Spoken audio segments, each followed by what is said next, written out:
크립토 시장을 면밀하게 들여다보는 시간, 오늘의 코인 진행의 권지영입니다. 밤사이 미국에서는 금리 인하에 대한 기대감이 다시금 확산하는 모습 보였습니다.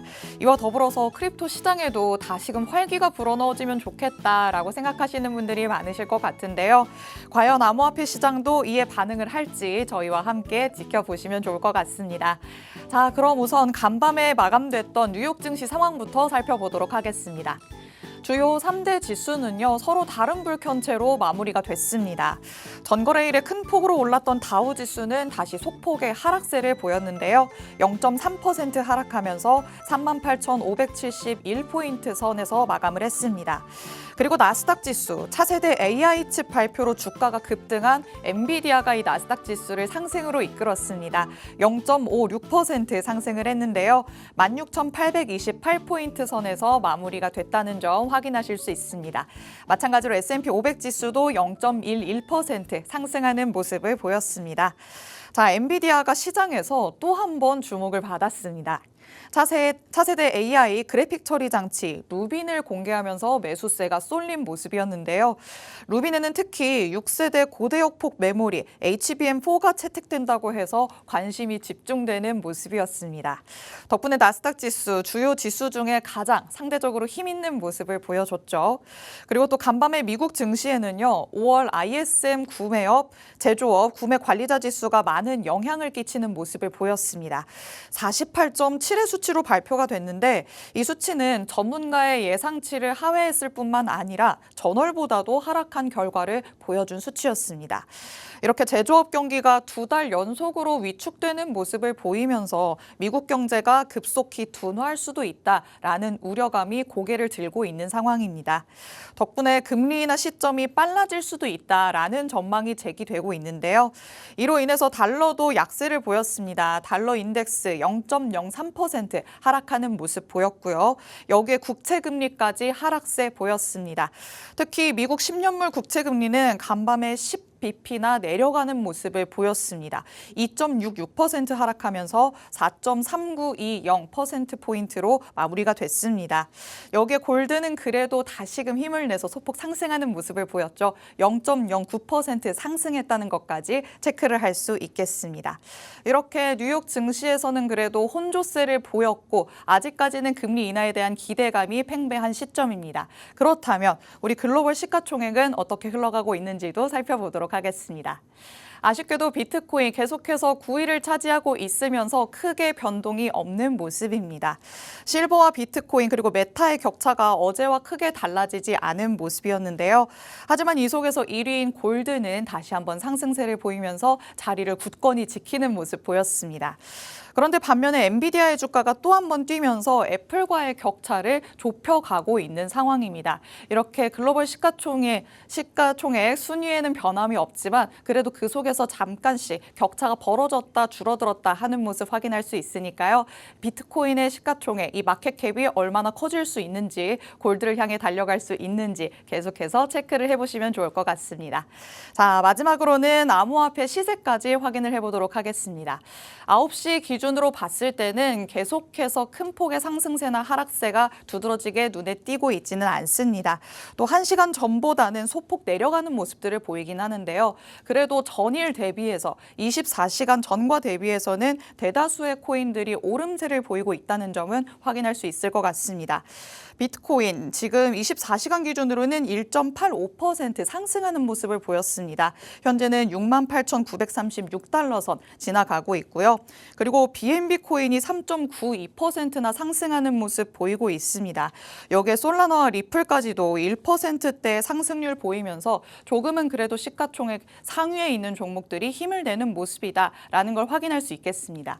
하지만 이더리움은 빨간 불을 켜는 상황입니다. 전일 대비해서 홀로 0.24% 하락하는 모습을 보이기도 하는데요. 이더리움의 가격은 3,757달러 선에서의 움직임 보여주고 있다는 점까지 체크를 하시면 좋을 것 같습니다. 자, 이렇게 암호화폐 시장 금리 인하에 대한 기대감이 불러일으켜지기 때문에 조금 변동성이 나타날 수도 있지 않을까라는 기대감이 조금씩은 생겨가고 있습니다. 이런 상황 속에서 전문가님의 의견을 들어보지 않을 수 없겠죠. 오늘은 전문가님 모시고 이 시장 이슈들에 대해서 조금 더 세세하게 얘기 들어보도록 하겠습니다. 오즈 파트너스의 퍼즈 대표님 나와주셨습니다. 전문가님 안녕하세요. 네, 안녕하세요. 퍼즈입니다. 오늘도 도움되는 자료 많이 가지고 왔으니까요. 매매 전략을 세우시는데 꼭 도움이 되었으면 좋겠습니다. 네, 이렇게 전문가님이 오시는 날에는 그 어느 때보다도 눈 활짝 열고 귀를 쫑긋 세우고 들으시는 분들이 참 많으실 것 같습니다. 그럼 전문가님은 또 시장을 어떻게 바라보고 있으신지 이슈 하나씩 체크해 보도록 하겠습니다. 전문가님 어떤 이슈 가져오셨을까요? 지난주 복스포터 해볼까요? 그럴까요? 네, 그래서 오늘 브리핑을 잘 해주셔가지고 네. 브리핑 해주신 걸 바탕으로 좀 생각을 해보면 네. 자, 맨 처음에 이제 경기가 둔화되는 거 아니냐, 지표 발표상. 네, 맞아요. 그래가지고 금리 인하를 할 가능성이 높아졌다. 이게 연결됐으면은 달러 인덱스는 떨어졌겠죠. 네, 맞습니다. 네, 그래서 달러 인덱스는 이제 떨어지고 그래서 이제 이게 차트가 하나가 일봉인데 어제 이제 달러 인덱스가 음봉을 띄웠고 그 다음에 달러 인덱스가 떨어졌으니까 반대로 비트코인은 올라갈 것 올랐겠죠. 같아요. 그래서 이제 어제 기준으로 해서는 이제 비트코인이 상승으로 마감을 했고 그 다음에 비트코인도 상승을 했고 달러랑 원래 반대로 갔던 금도 올랐죠. 올랐고. 네, 이런 식으로 이제 제가 지난주에 말씀드렸던 대로 진행되고 있다. 어, 물론 맞아요. 그날 이제 상승하고 하락하고 이런 거는 꼭 맞지는 않아요. 그러니까 이제 날마다 반대로 간다 이런 건 아닌데 이제 큰 추세로 보면은 반대로 가는 경향이 좀 강하고 특히나 오늘 같은 경우에는 너무나 전형적으로 좀 움직였다라고 보시면 될 것 같고 그래서 이제 한번 고민을 다시 한번 잘 해보셨으면 좋겠습니다. 왜 비트코인에 투자를 해야 되는지 그다음 비트코인에 막 가지고 있는 돈을 다 투자하시라는 건 아니에요. 물론 저는 자산의 대부분이 코인에 들어가 있긴 합니다만 근데 이제 주식을 투자하시던 분, 현금으로 갖고 계시던 분들도 일부분은 그러니까 돈 많은 기업, 돈 많은 이제 사람들을 따라서 자산의 현금의 일부분은 비트코인으로 좀 대체하시는 게 어떨까라고 다시 한번 저는 말씀드리고 금리 인하에 대한 기대감이 나오기 때문에 조금 비트코인의 전망을 더 좋게 보시는 상황인 걸까요? 그러니까 금리가 그러니까 천천히 떨어질 수는 있을지언정 더 올라가긴 힘들잖아요. 아, 그렇죠. 이미 네. 꼭대기를 네, 찍은 것 같은 네, 느낌. 맞아요. 예, 해서 저는 뭐 그렇게 생각합니다. 해서 이제 다시 한번 잘 생각해 보시고, 그러니까 장기적으로 보게 되면은 가지고 있는 현금의 가치는 계속 떨어져요. 네. 그 10년 전이 아닌 것 같은데 이게 10년 전이라 치고 10년 전 제가 이제 대학교에서 그 순댓국밥을 먹을 때 15년 전쯤 아닐까요? 네, 순댓국밥 먹을 때 이제 군대 갔다 와서의 그 순댓국 한 그릇 가격이 한 4,500원에서 한 5,000원이었던 것 같거든요. 엄청 저렴한데요? 네, 근데 그때는 그 제가 그 돈을 주고 사 먹었던 기억이 나요. 24시간 하던 데에서. 근데 지금 순댓국 거의 10,000원 되잖아요. 맞아요. 10,000원 이하인 데를 찾기 힘들 정도잖아요. 그렇다는 소리는 순댓국의 가격이 2배 늘었다도 되지만 갖고 있는 현금의 가치가 절반으로 줄어들었다도 됩니다. 그래서 잘 한번 생각해 보시고 자산을 좀 현명하게 이렇게 잘 분배하셨으면 좋겠고 오늘 뒤에 시간이 남으면 비트코인 정리 한번 해드리고 근데 어쨌든 횡보하고 있기 때문에 비트코인 같은 경우에는 오늘도 좀 그 앵커님을 위한 교육 자료를 제가 좀 가지고 왔습니다. 감사합니다. 네, 근데 그거 하기 전에 네. 어제 조금 이슈가 있었거든요. 그것부터 먼저 좀 다루면 그 어제 램이랑 웨이브가 폭락을 했어요. 30% 정도 하락을 했는데 그래서 깜짝 놀라셨을 텐데 근데 왜 그러냐면 바이낸스에서 상폐된다는 소식 때문에 램이랑 웨이브가 이제 폭락을 했습니다. 물론 업비트나 빗썸에서 상폐된다는 얘기는 안 나왔어요. 네, 근데 바이낸스는 업비트랑 빗썸의 눈치를 안 봅니다. 아하. 네, 근데 업비트랑 빗썸은 바이낸스의 눈치를 봅니다.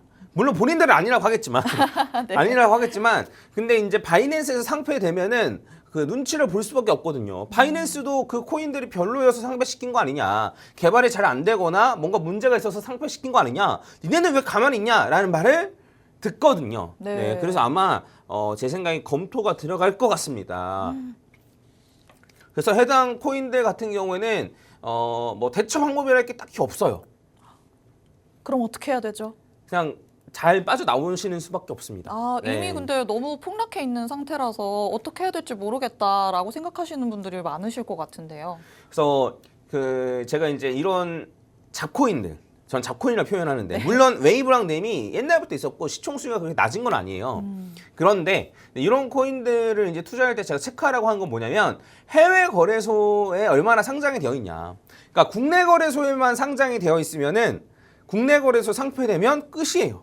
현금화 시킬 수 없는데 가령 예를 들어 바이낸스에 상장돼 있거나 하면은 바이낸스에 보내서 그걸 팔고 뭐 리플 같은 걸로 다시 사서 국내 거래소에 보낸다던가 이런 게 가능하거든요. 네. 근데 해외 거래소에서 먼저 상폐가 되어버리는 것이기 때문에 네. 국내 거래소에서까지 상폐가 되면 위험하다는 거예요. 그래서 이제 이걸 같이 한번 보시면 이게 이제 코인마켓캡에서 넴이 상장되어 있는 이 거래소들을 제가 이제 거래량 기준으로 쭉 나열한 거예요. 근데 보시면 아시겠지만 넴 같은 경우에는 업비트에서의 거래량이 60% 가까이 됩니다. 그리고 그 다음이 바이낸스예요. 그리고 나머지 그 거래소들 같은 경우에는 바이빗, OKX 빼고는 제가 별로 들어보지 못한 거래소들이에요. 물론 이 거래소들이 뭐 사기 거래소라거나 이런 건 아닌데 제가 잘 들어오지 못했던 거래소들이니까 네. 가입하고 뭐하고 하는데 어려울 거라는 거죠. 그럼 이런 거 생각해보면 바이낸스에서 일단 상폐된다고 했어요. 그런 다음에 업비트에서까지 상폐가 된다라고 하면은 과연 나머지 거래소들 중에서 어디에 보내서 현금화를 시켜야 되냐 이거죠. 그렇죠. 만약에 갖고 있는다라고 하면 계속 그거 갖고 있다라고 하면은 업비트에서는 이제 출금은 지원해 줄 거거든요. 그럼 어디에 보내서 다시 현금화 시키느냐 이런 게 고민될 수밖에 없다는 거죠. 그래서 이런 거를 좀 따져봤을 때는 제 개인적으로 생각을 했을 때는 그냥 빨리 탈출하시는 게 안 그러면 반등이 오늘 조금 있는 것 같긴 한데 반등이 조금 있을 때 크게 물론 정말 뼈 아프겠지만 그리고 본인 투자하신 분들의 잘못도 아니에요. 이건 약간 자연재해 같은 거라서 그렇죠. 제 생각에 마음을 빨랑 추스리고 좀 일정 부분은 좀 탈출하시는 게 좋지 않을까라고 생각을 하고 이거는 넴이고 이제 웨이브 같은 경우도 살펴보면 웨이브 같은 경우에도 바이낸스의 거래량이 얘도 바이낸스고 얘도 바이낸스거든요. 그래서 바이낸스 두 개 합친 게 한 30% 가까이 돼요. 그럼 바이낸스 두 개 상폐시킨다라고 시키면은 여기 업비트랑 빗썸이 있고 한 바이빗 정도만 얘도 바이낸스고 바이빗 정도만 이제 들어본 거래소거든요. 그래서 만약에 이제 해외 거래소 바이낸스에서 일단 상폐된 건 확실하고 업비트랑 빗썸 상폐되고 나면 바이빗밖에 이제 현금화할 만한 곳이 없어요. 그래서 이런 코인들은 사실 투자를 조금 다시 한번 생각을 해보셔야 됩니다. 그래서 지금이라도 빨리 이제 다른 코인으로 좀 옮기시거나 현금화를 일정 부분 생각을 해보시는 게 좋지 않을까라고 생각을 합니다. 네, 그래서 빨리 결정을 좀 내려서 대처를 하시는 게 좋을 것 같고 그 반등을 기다리고 나서 내가 탈출하겠다라고 생각을 하셔도 괜찮은데 그리고 나중에 이게 쭉쭉 올라갈 수도 있죠. 네, 근데 이제 저희는 확률적인 걸 좀 생각을 해봐야 되잖아요. 맞아요. 그래서 이러한 코인들이 이제 대부분 어떻게 됐는지 그 중에 한두 개는 살아남을 수도 있죠. 네. 근데 대부분 어떻게 됐는지 한번 생각해 보시고 네, 결정을 빨리 내주셨으면 좋겠고 이런 것들을 좀 피해가기 위해서는 방법이 없어요. 그러니까 결국에는 이런 거를 피해가기 위해서는 리스크 관리를 하고 포트폴리오를 다시 잘 만들어야 되거든요. 그래서 저 같은 경우에도 비트, 이더, 솔라나 현금 합쳐가지고 90%가 넘어요. 나머지 리플, 에이다 뭐 이런 애들 잡코인을 몇 개 해가지고 10%도 안 된단 말이에요. 네. 그래서 망하지 않을 것, 절대 망하지 않을 것 위주로 포트폴리오 구성을 해놓고 이런 코인들은 소수로 안 그러면 이런 코인들을 하고 싶으면 이런 코인들을 잘 찾아서 뭐 한 3, 40개 정도 좀 포트폴리오를 잘 구성해 놓고 네. 한두 개가 망하더라도 나머지가 더 수익이 크게끔 이런 식으로 구성을 하시는 수밖에 없습니다. 이래서 몰빵하는 투자가 굉장히 위험하고 그다음에 잡코인으로 매매하는 것도 위험합니다. 그래서 이런 걸 피해가기 위해서는 리스크 관리밖에 답이 없다. 어떻게 네. 알았겠어요, 사실. 네, 그래서 이런 거 잘 참고하시면 좋을 것 같습니다. 네, 이렇게 전문가님께서는 넴과 웨이브에 대해서 바이낸스의 상장 폐지 관련한 이야기들 들려주셨습니다. 말씀을 해주셨다시피 바이낸스에서 상장 폐지가 결정이 됐습니다. 그래서 가격이 폭락하는 그런 현상이 벌어졌는데요. 아직까지 업비트와 빗썸에는 남아있기는 하지만 바이낸스에서 상장 폐지 절차를 밟고 있기 때문에 이제는 상장 폐지에 대한 검토에 들어갈 수도 있다라고 합니다.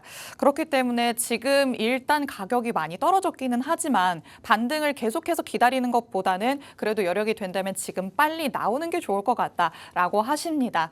말씀하신 것처럼 계속해서 리스크 관리 차원에서 포트폴리오를 잘 비중 있게 다루셔야 할 것 같습니다. 그래야지만 이렇게 자연재해 버금가는 상황이 나타났을 때도 충분히 대응하실 수 있지 않을까 싶은데요. 모쪼록 램과 웨이브 관련해서 보유하고 계신 분들은 빠른 판단 내리시면 좋을 것 같습니다. 이렇게 시장에 있었던 이슈부터 만나봤습니다. 그리고 전문가님께서는 또 교육 자료를 가져왔다라고 말씀을 해주셨는데요. 전문가님, 제가 아직도 가야 할 길이 멀 것 같거든요. 네. 근데 이제 뉴스를 제가 그 방송하실 좀 봤어요. 네. 근데 이제 눈이 가는 워딩들이 있거든요. 네네. 기사를 보다 보면 네. 제가 제일 눈에 가는 건 뭐 비트코인보다 더 많이 오른 코인들, 그쵸. 해당 기간 동안 네. 뭐 이런 얘기들이 있는데 그거에 대해서 다시 한번 생각을 해보면 좋을 것 같아서 제가 갖고 왔는데 오늘 갖고 온 건 비트코인 도미넌스입니다. 들어는 보셨을 것 같은데. 네, 맞아요. 네, 비트코인 도미넌스가 뭔지 제가 이제 설명을 드리고, 좀 예시를 좀 들어가지고 다시 말씀드릴게요. 제가 이제 빈 도화지 갖고 왔는데 제가 잘 설명할 수 있을지 모르겠어요. 비트코인 도미넌스가 뭐냐면 이제 그 코인 시장의 전체 시총, 전체 시총분의 그다음에 비트코인의 시총인 거예요. 이 비율인 거예요. 시총이란 건 뭐냐면 개수 곱하기 가격, 이게 시총이거든요. 그래서 네. 비트코인 시총은 비트코인 가격이 그대로여도 계속 늘어나요. 왜냐하면 계속 채굴이 되니까. 이런 식으로 계속 채굴되기 때문에 시총 계속 늘어나는데 어쨌든 알트코인들 뭐 이런 거 다 합친 코인 시장 전체 다 합친 시총 중에 비트코인의 시총 비중이 어느 정도 되느냐, 요거예요. 네. 그러면 이제 요것만 딱 듣고 이제 저희가 한번 생각을 한번 해보는 거예요. 그러면 만약에 비트코인의 가격이 그대로예요. 네. 비트코인의 가격이 그대로인데 그 알트코인들이 많이 올랐어요. 비트코인 가격은 그대로인데 알트코인이 많이 올랐어요. 네. 그러면 전체 시총은 오르겠죠. 전체 네. 시총은 알트코인이 올랐으니까. 그렇죠. 근데 비트코인은 그대로죠. 그대로죠. 네, 그러면 요 비트코인 도미넌스는 떨어진다는 거예요. 얘는 올라가고 얘는 그대로잖아요. 네. 그래서 분모가 커지니까 그 도미넌스는 떨어진다는 거예요. 수학 시간인 것 같기도 하고요. 네, 어렵진 않아요, 여러분. 한번 잘 생각해 보면 어렵지 않습니다. 그러니까 이제 요만큼이 전체 시총이고 요만큼이 전체 시총이고 이 중에 비트코인 시총이 요만큼인데 근데 알트코인이 많이 올라가가지고 전체 시총 이만큼이 됐어요. 근데 비트코인은 그대로예요. 네. 그러면 전체 중에 비트코인 비중은 줄어들었겠죠. 그렇죠. 네, 요런 거예요. 요런 거 여러분 어렵지 않습니다. 자, 그러면 요걸 가지고 이제 한번 따져보는 거예요. 자, 비트코인 도미넌스가 예를 들어서 올라갔어요. 네. 그리고 비트코인 도미넌스가 올라가면서 비트코인도 올라가요. 이런 소리는 뭔 소리냐면 알트코인은 별로 안 올랐다는 소리예요. 상대적으로. 네. 왜냐하면 어쨌든 비트코인은 올라갔는데 비트코인 도미넌스가 올라갔다는 소리는 비트코인도 올라가면서 비트코인 비중도 올라갔다는 소리거든요. 네. 그럼 알트코인은 거의 안 오르거나 조금밖에 안 오르거나 네. 이렇다는 소리예요. 그리고 도미넌스가 떨어지는데 비트코인 올라요. 이런 경우도 있거든요. 이런 경우는 뭐냐면 비트코인이 올랐으니까 비중이 높아질 것 같은데 오히려 떨어진다? 그렇다는 소리는 알트코인이 훨씬 많이 오른다는 소리예요. 알트코인이 훨씬 많이 오르니까 비트코인이 늘어나는 요 속도에 비해서 훨씬 더 빨리 늘어나니까 이제 도미넌스는 떨어지는 이런 상황. 그다음에 비트코인 도미넌스가 올라가는데 이제 비트코인은 떨어지는 이런 상황도 있거든요. 네. 그러니까 비트코인이 떨어져요. 그럼 비트코인 시총이 줄어드는데 도미넌스는 오히려 더 높아져. 왜 그러냐면 알트코인이 훨씬 더 빨리 떨어져서 알트코인이 쪼그라드는 속도가 훨씬 빠르면 이러한 현상들이 일어나고 그다음에 비트코인 도미넌스가 떨어지는데 비트코인은 떨어진다. 이런 경우에는 비트코인만 떨어지는 경우겠죠. 네, 그래서 이런 경우들이 있습니다. 그래서 이런 거를 외우려고 하시지 마시고 네. 자연스럽게 이해를 하시면 돼요. 전체 코인 시총 중에 비트코인의 비중이네 라고 네. 생각을 하시면 어렵지 않습니다. 이걸 막 표로 해가지고 외우고 뭐 하면 뭐가 불장이고 이렇게 막 인터넷에서 돌아다니는데 굳이 그런 걸 하실 필요가 없고 그 다음에 예를 들면 뭐 도미넌스가 올라가면서 비트코인이 올라가면 뭐 알트코인 안 올라간다. 뭐 도미넌스가 떨어지면서 비트코인 올라가는데 알트 불장이다. 뭐 이런 식으로 되어 있는데 네. 이걸 보고 대처하면 늦어요 이미. 네, 이미 알트 불장인 상태가 도미넌스에 반영이 되는 거예요. 네. 그래서 이렇기 때문에 알트 투자해야지 하고 옮기는 거는 좀 인과관계가 맞지 않습니다. 그래서 오. 이런 거 참고하시고 그래서 이제 한번 같이 보면 도미넌스에 대해서 대충 배웠으니까 한번 같이 보면 이게 비트코인 도미넌스거든요. 네. 도미넌스인데 이제 이게 2022년 9월이에요. 2022년 9월이고 여기가 이제 비트코인 저점이었던 시기입니다. 그 저점이었던 네. 시기고 그다음에 2023년 10월이 요때고 그다음에 요때 기준으로 해서 사실 그 비트코인 도미넌스는 거의 6개월 넘게 횡보하고 있어요. 오. 횡보하고 있어요. 그래서 6개월 지난 6개월만 치면은 비트코인보다 많이 올라간 코인들이 꽤 많겠죠. 그렇죠. 네. 왜 비트코인 도미넌스가 옆으로 횡보했으니까 그 중에 어떤 알트코인들은 튀었겠고 어떤 알트코인 떨어졌겠죠. 네. 근데 1년 전 혹은 1년 반 전 혹은 2년 전이랑 비교한다라고 치면은 비트코인보다 상승률이 좋은 코인이 몇 개 없어요. 한 두세 개밖에 없습니다. 오. 왜냐? 비트코인 도미넌스가 계속 올라갔으니까. 그렇네요. 네. 비트코인 도미넌스가 올라갔다는 소리는 떨어져도 비트코인은 덜 떨어지고 올라갈 때 비트코인이 더 많이 올라갔다는 소리예요. 네. 그래서 단기간으로 보면 비트코인보다 많이 올라갈 수 있어요. 그리고 최근 6개월만 따져봐도 비트코인보다 올라간 코인들이 많을 수 있어요. 근데 1년 반, 한 1년, 뭐 한 2년 요 정도를 놓고 보면 비트코인이 보다 많이 올라간 코인이 아마 솔라나 스택스 정도밖에 없을 거예요. 제가 알기로는. 그래서 이런 것들을 잘 참고하시면 좋을 것 같고 실제로 그래서 제가 갖고 왔거든요. 그 얘 같은 경우는 1년 기준이에요. 업비트에서 이제 1년 기준으로 해서 비트코인이 이제 수익률인 건데 비트코인 1년 기준으로 치면은 한 109개 중에 13개 13등이거든요. 근데 이게 제가 원래 지난주에 만들어서 아마 이거 한 12등인가 11등 아마 그럴 텐데 그리고 6개월로만 따져도 사실 엄청 낮진 않아요. 이제 114개 중에 19등이거든요. 네. 해서 막상 그렇게 떨어지는 것도 아니다. 근데 요 짧은 기간 뭐 한 요 비트코인 도미넌스가 떨어진 요런 기간을 잡고 비트코인보다 많이 올라간 코인이라고 해버리면 곤란하다 이거죠. 오. 짧은 기간 동안에는 비트코인보다 많이 올라갈 수는 있을지도 모르겠지만 네. 이렇게 전체적으로 보시면 아시겠지만 도미넌스가 계속 올라가잖아요. 이 기간 동안에는 비트코인을 갖고 계신 게 훨씬 더 유리한 거예요. 네, 그래서 이런 거에 속지 마시고 단기간으로 보면 더 많이 올라갈 수 있죠. 그 짧은 기간에 폭발적으로 올라갈 수도 있죠. 알트코인이. 그리고 그런 거를 수익으로 가져가고 싶을 수도 있겠죠. 네. 근데 이제 그런 코인들은 이런 모양을 띠는 경우가 꽤 많아요. 이제 얘 같은 경우는 이제 웨이브인 건데 지금 이런 모양을 띠는 경우들이 꽤 있습니다. 그래서 여기까지 올라갔다가 이렇게 많이 떨어져서 너무 많이 떨어졌기 때문에 단기간에 많이 상승한 것처럼 보이지만 실제로 크게 보면은 이런 코인들이 제법 돼요. 그래서 네.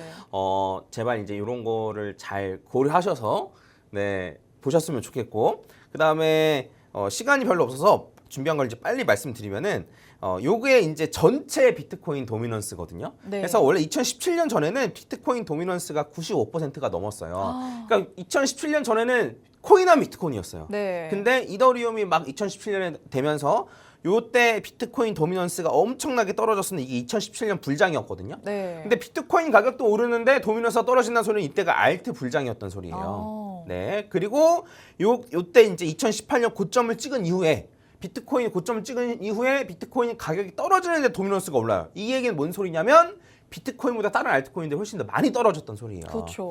그런 다음에 결국엔 지난번에 70%까지 찍었어요. 도미넌스가. 생각보다 굉장히 높은데. 네. 그 다음에 이 이후에 도미넌스가 떨어졌는데 이때 알트 불장이었거든요. 그래서 저는 이번에도 비트코인 도미넌스가 지금 한 55% 정도 되는데 저는 네. 한 65% 이상까지 올라가지 않을까 싶고 그 다음에 그 이후에 이렇게 떨어질 때 알트 불장이 오는 거거든요. 네. 자, 요때 알트코인으로 갈아타면 되지 않을까라고 생각을 하고 있는데 자세한 얘기는 뭐 나중에 또 기회가 되면 해드릴 수 있도록 해보겠습니다. 네, 오늘 전문가님께서는 비트코인 도미넌스를 바탕으로 비트코인 가격에 대한 흐름에 대해 짚어주셨습니다. 요즘 계속해서 비트코인의 가격이 횡보세를 띠다 보니까 뭐 밈코인 열풍이다, 알트코인들이 강세다 이런 뉴스 기사들을 많이 접하실 것 같은데요. 이 기사들은 순간적인 움직임을 바탕으로 나온 내용일 수 있다라고 말씀을 해주십니다. 이런 순간적인 움직임으로는 알트코인들이 조금 더 비트코인보다 넘는 상승률을 보일 수는 있지만 도미넌스를 봤을 때는 지속적으로 비트코인이 가장 지금 안전한 흐름을 보이고 있다라고 말씀을 해주고 계시니까요. 이런 도미노스의 흐름까지도 체크를 해보시면 좋을 것 같습니다. 오늘은 이렇게 퍼즈 대표님 모시고 시장 전반에 대해서 다각화된 시각으로 만나봤습니다. 저희가 오늘 준비한 소식은 여기까지입니다. 본 방송에서 제공해드리는 정보는 투자 판단에 대한 조언일 뿐 해당 자산의 가치 또는 상승 하락을 보장하진 않는다는 점 유의해 주시기 바랍니다. 저희는 내일 이 시간에 더욱더 알찬 내용으로 돌아오도록 하겠습니다. 시청해주신 여러분 고맙습니다.